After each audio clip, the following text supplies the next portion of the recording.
And ask about customizable streaming TV options. Click, call, or visit a store today. We are all over two big breaking stories. First, a plane crash in Mexico. Amazingly, everyone on board survived, and a judge puts a lock on those 3D printed guns. We've issued a yellow weather alert for strong storms tomorrow. Some could even be severe.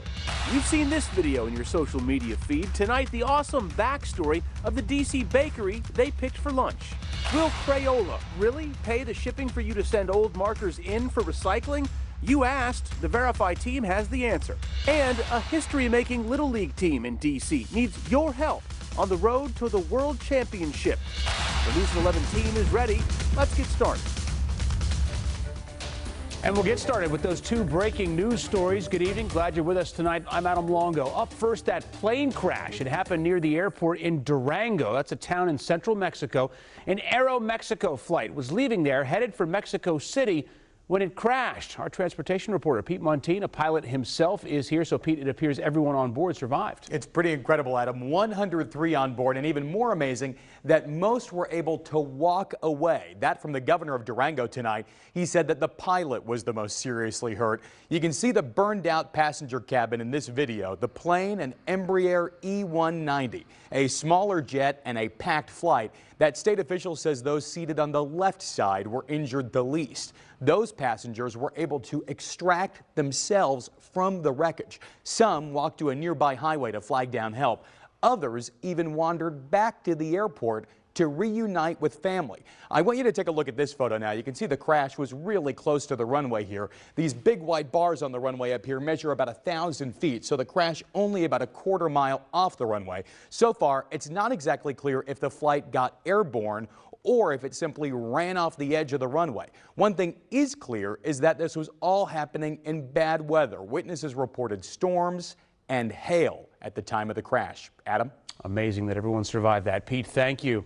Now to the other breaking story we're following tonight. A federal judge blocked the release of blueprints to make those untraceable and undetectable 3D printed plastic guns. There's been a lot of rhetoric on this lately. Lorenzo Hall went straight to the experts for a clear look at what 3D printing can really do. I scaled it up. This model warship was produced with a 3D printer. I separated it. 3D printing specialist John Scott replicated the USS Baltimore from scratch using the right software to accurately design the ship. And after it was designed, Scott uploaded the file to his 3D printer and it began to take shape layer by layer.